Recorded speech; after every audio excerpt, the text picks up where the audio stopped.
अब हम चलते हैं नेक्स्ट चैप्टर पे, ब्रॉनफेन ब्रेनर का परिस्थितिक सिद्धांत ब्रॉनफेन ब्रेनर इकोलॉजिक थ्योरी। इसमें ये आप सभी को ही पता होगा कि इस यहाँ से हर हाल में क्वेश्चन आते हैं, प्रीवियस ईयर क्वेश्चन उठा के देखोगे तो फर्स्ट और सेकंड एग्जाम में आया हुआ है, ये लिखा हुआ है। इकोलॉजी क्या होता है? वातावरण, ठीक है। इसमें ये क्या बोलता है कि जो सेंटर है ना, ये जो लेयर्स जिसके थ्रू इसने समझाया, तो उसमें किसको बैठाया सेंटर में? बच्चे को, कि बच्चा कहाँ कहाँ से सीखता है, कैसे क्या क्या चीज़ें सीखता है, ठीक है। तो फर्स्ट आती है हमारी माइक्रो सिस्टम, सूक्ष्म तंत्र, या फिर बोल सकते हैं लघु मंडल। सेकंड है हमारा मीजो सिस्टम, मध्य मंडल। थर्ड है हमारा एक्सो सिस्टम, बाह्य मंडल। फोर्थ है हमारा मैक्रो सिस्टम, वृत्त मंडल। फिफ्थ है हमारा क्रोनो सिस्टम, घटक मंडल। तो ब्रॉनफेन ब्रेनर में इस सिद्धांत को 5 लेयर बताया है उन्होंने। सेंटर में किसको बैठाया है? चाइल्ड को रखा है। तो फर्स्ट लेयर या फर्स्ट सिस्टम कौन सा है? Micro system. कौन सा है? Micro system. तो चलिए अभी हम माइक्रो सिस्टम के बारे में पढ़ते हैं। इसको हिंदी में क्या बोलते हैं हम? सूक्ष्म तंत्र। क्या बोलते हैं हम इसको? सूक्ष्म तंत्र। पहली लेयर बच्चे पर उसकी फैमिली की होती है। माइक्रो सिस्टम में क्या बता रहा है ये? जो पहली लेयर होती है ना बच्चे पर, वो उसकी फैमिली की होती है, और इस लेयर पर बच्चों को जो सिखाया जाता है वह वैसा ही सीखता है। इस लेयर पर बच्चों को जो सिखाया जाता है वह वैसा ही सीखता है। जैसे रेसिप्रोकल सिस्टम होता है, जैसे फैमिली में भाई बहन है, मित्र है, ग्रुप है, नियरेस्ट मेंबर है, स्कूल है, ठीक है। इसमें बाई डायरेक्शनल रिश्ते भी होते हैं, ठीक है। इसमें बाई डायरेक्शनल रिश्ते भी होते हैं। तो ये पता चल गया माइक्रो सिस्टम में क्या होता है। जो पहली लेयर बच्चा कहाँ से सीखेगा? अपनी फैमिली से ही सीखता है। सेकंड लेयर, सेकंड सिस्टम क्या है? मीजो सिस्टम, मध्य मंडल। क्या है? मध्य मंडल। फर्स्ट सिस्टम में जो रिलेशन है वह उनको आगे बनता है, वह उनको आगे बनाता है। बच्चा कैसे अपनी फैमिली में एडजस्ट करता है, इसमें कनेक्टिविटी ज़्यादा बढ़ जाती है, और इससे बच्चों के मित्र, टीचर आदि के साथ फैमिली की भी इंटरेक्शन होती है, ठीक है। ये क्या हमारा मीजो सिस्टम, मध्य मंडल। फर्स्ट सिस्टम में जो रिलेशन है वह उनको आगे बढ़ाता है। बच्चा कैसे मतलब अपनी फैमिली में एडजस्ट करता है, उसमें कनेक्टिविटी, जैसे जैसे वो लोगों से मिलता है अपने, तो उसकी फैमिली भी उनसे मिलने लग जाती है। थर्ड सिस्टम है हमारा एक्सो सिस्टम, बाह्य मंडल। इसमें जो चीज़ें डायरेक्टली सामने नहीं होती ना, फिर भी इफेक्ट करती है, फिर भी क्या करती है? इफेक्ट करती है, डायरेक्टली सामने नहीं होती। ये क्या हमारा? वायुमंडल। तो एक क्वेश्चन है, ब्रॉनफेन ब्रेनर का कौन सा ऐसा स्तर है जो बच्चों को इनडायरेक्टली इफेक्ट करता है? कौन सा है? एक्सो सिस्टम। सामने नहीं होती लेकिन इफेक्ट करती है। तो यही क्वेश्चन है कि जो बच्चों को इनडायरेक्टली इफेक्ट करता है, तो कौन सा है हमारा? एक्सो सिस्टम। जैसे स्कूल मैनेजमेंट को बच्चे नहीं जानते, है ना, नहीं जानते, लेकिन जब भी वे कोई रूल बनाते हैं तो वह बच्चों पर भी लागू होंगे। Parents, working place, media. Parents, working place और मीडिया, ठीक है। तो वो क्या करते हैं? ये बच्चों पर भी लागू होते हैं। नेक्स्ट है हमारा फोर्थ सिस्टम, क्या है हमारा? मैक्रो सिस्टम, मैक्रो वृत्त मंडल, मैक्रो सिस्टम। इसमें क्या होता है? इसमें बच्चे को सोसाइटी का कल्चर इफेक्ट करता है, ठीक है। इसमें बच्चे का के ऊपर क्या इफेक्ट करता है? सोसाइटी का कल्चर। जैसे समाज है, देश है, नीतियाँ है, बाहर का सब कुछ बच्चों को इफेक्ट करती है। जैसे बाहर का सब कुछ बच्चों को इफेक्ट करती है, और ये समय समय के साथ चेंज भी होती रहती है, और ये समय समय के साथ चेंज भी होती रहती है। फिफ्थ है हमारा क्रोनो सिस्टम, ठीक है, घटक मंडल, टाइम। क्रोनो मतलब टाइम। टाइम के अकॉर्डिंग सोच चेंज होती है, ठीक है। टाइम के अकॉर्डिंग सोच चेंज होती रहती है। सोसाइटी या वातावरण के साथ साथ रिलेट करके जो सोच बनाते हैं वह इस लेयर में आती है। टाइम के अकॉर्डिंग जो सोच चेंज होती रहती है ना, सोसाइटी या वातावरण से जो हम रिलेट करके सोच बनाते हैं ना, तो वो इस लेयर के अंदर आती है। ट्रेडिशनल को छोड़कर जो मॉडर्न को अपना रहे हैं, है ना, टेक्नोलॉजी की वजह से ज़्यादा परिवर्तन हुए हैं, सेक्सुअल चेंज है ये, ठीक है। आलोचना क्या है? इसमें एज का कोई रोल नहीं है, इसमें एज का कोई रोल नहीं है। बायोलॉजिकल के बारे में नहीं बताया गया है, इसमें बायोलॉजिकल के बारे में नहीं बताया गया। इसमें सिर्फ ये बताया गया क्रोनो सिस्टम में कि जो टाइम के अकॉर्डिंग लोगों की सोच चेंज होती रहती है, और सोसाइटी वातावरण से रिलेट करके जो सोच बनाते हैं तो वह इस लेयर में आती है। ट्रेडिशनल को छोड़कर जैसे लोग अब क्या मॉडर्न को अपना रहे हैं, ठीक है। तो ये चैप्टर हमारा कंप्लीट हो गया, इकोलॉजिकल थ्योरी ब्रॉनफेन ब्रेनर की कंप्लीट हो गई। तो यहाँ से हमारे हो गए 12 चैप्टर हो गए कंप्लीट। अब नेक्स्ट चैप्टर है हमारा मोटिवेशन, अभिप्रेरणा। मोटिवेशन का मतलब है कोई बात या कोई चीज़ जो इंसान को आगे बढ़ने के लिए प्रेरित करती है, वो क्या कहलाती है? हमारी अभिप्रेरणा, मोटिवेशन। यह लक्ष्य केंद्रित नहीं होती। क्या है? यह लक्ष्य केंद्रित नहीं होती।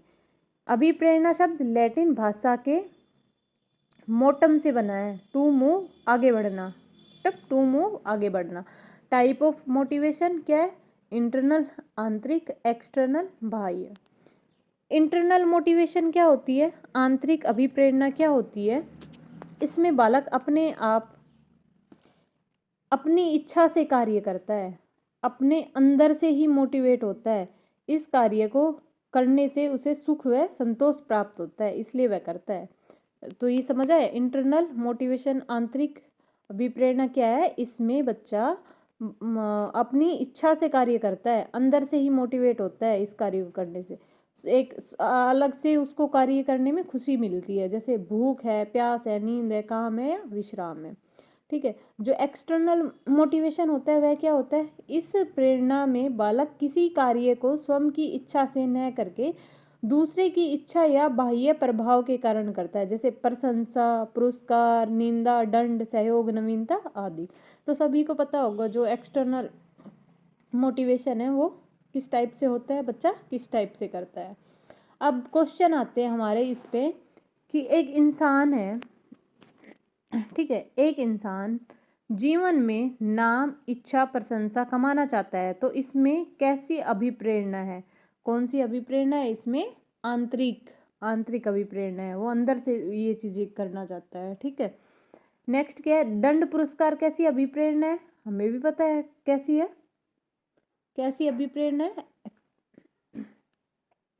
दंड पुरस्कार कैसी अभिप्रेरणा है, अभी बताया था, भाई है ना। एक्सटर्नल मोटिवेशन अभिप्रेरणा है। ठीक है। एक्सटर्नल और चीजें कैसी है, कृत्रिम कृत्रिम अभिप्रेरणा।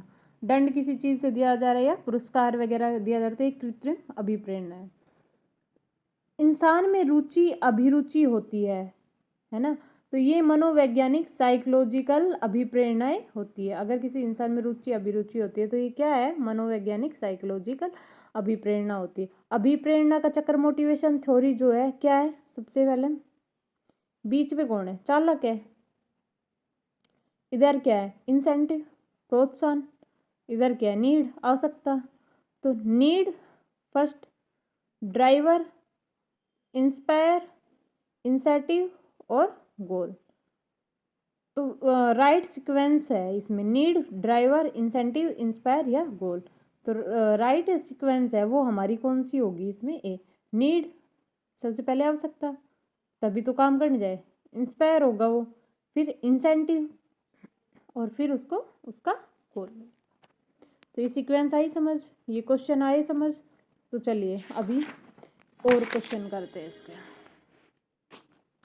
अब आते हैं अभिप्रेरणा के सिद्धांत, principle of motivation. Principle of motivation, मूल प्रवृत्तियों का सिद्धांत, मैकडूगल ने दिया था। ठीक है, मूल प्रवृत्तियों का सिद्धांत McDougall. Real instinct theory, McDougall ने 14 मूल प्रवृत्तियां दी है। कितनी दी है, 14 मूल प्रवृत्तियां दी है। मूल प्रवृत्ति इंसान के व्यवहार में ऑटोमेटिक पाई जाती है। ठीक है, जैसे भय, क्रोध, चिंता, ये क्या है, मूल प्रवृत्तियां मैकडूगल ने दी थी। इसने बताया था 14 मूल प्रवृत्तियां दी है कि ये इंसान में जन्म से ही ऑटोमेटिक व्यवहार में ही पाई जाती है, सॉरी ऑटोमेटिक ही पाई जाती है, जैसे भय, क्रोध, चिंता आदि। मनोविश्लेषण सिद्धांत, नेक्स्ट क्या है हमारा, मनोविश्लेषण सिद्धांत। ठीक है, इसमें सिगमंड फ्रॉयड इसने दिया था। इसने क्या बताया था, जो मनोविश्लेषण सिद्धांत है वो 2 टाइप से, मूल प्रवृत्ति और सेकंड क्या होता है इसमें, अचेतन मन। ठीक है, फ्रॉयड के अनुसार मूल प्रवृत्तियां सिर्फ 2 है, सिर्फ 2 है, जीवन संबंधी इरोज, निर्माणकारी प्रवृत्तियां, या मृत्यु संबंधी थैंटास, विध्वंसकारी प्रवृत्तियां। अचेतन मन क्या है, दमित, अनफुलफिल्ड, जो इच्छाएं पूरी ही नहीं होती, इच्छाओं का भंडार, अचेतन मन। सभी को पता है अचेतन मन क्या होता है ना। इंपॉर्टेंट पॉइंट है, आत्म सिद्धि का सिद्धांत 1954 में, सेल्फ एक्चुअलाइजेशन थ्योरी, आवश्यकता पूर्ति का सिद्धांत अब्राहम मैस्लो ने दिया था। ठीक है, तो मैस्लो क्या कहते हैं इसमें, इसमें सबसे पहले क्या देता है, पिरामिड शेप में क्या बता रखा है इसने, शारीरिक अवस्थाएं पहले आएगी, फिर सुरक्षा आएगी, फिर स्नेह संबंध आएगा, फिर सम्मान आएगा, फिर जिद, फिर आत्मसम्मान ठीक है, तो इसके अंदर आत्म सिद्धि आएगी। तो फर्स्ट क्या है, मैस्लो जो है वो कहते हैं कि इंसान को सबसे पहले आवश्यकता उसकी शारीरिक आवश्यकता होती है। सबसे पहली आवश्यकता क्या होती है, उसकी शारीरिक आवश्यकता होती है, जैसे भूख, प्यास, नींद आदि।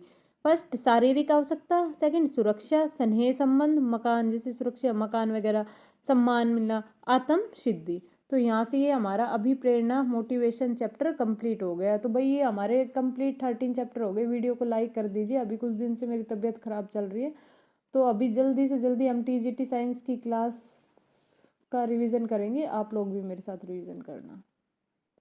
तो आगे चलते हैं। इसमें क्या है, प्रोडक्टिव स्किल, ये कब होती है, स्पीकिंग, ठीक है, राइटिंग, उच्चारित कौशल, प्रोडक्टिव स्किल उच्चारित कौशल, बोलकर या लिखकर विचारों को प्रकट करते हैं। इसमें क्या करते हैं, बोलकर या लिखकर विचारों को प्रकट करते हैं।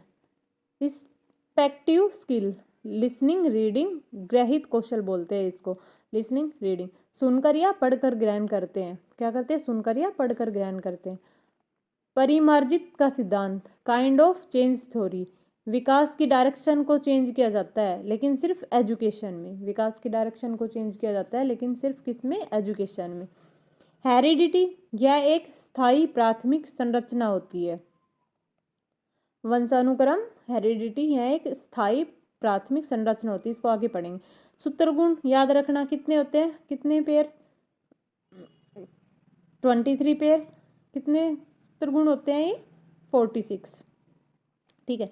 हेरिडिटी के फादर कौन है, मेंडल को कहा जाता है, ठीक है। किसको कहा जाता है, मेंडल को। तो ये हमारा चाइल्ड डेवलपमेंट चैप्टर यहाँ से कंप्लीट हो गया है, ठीक है।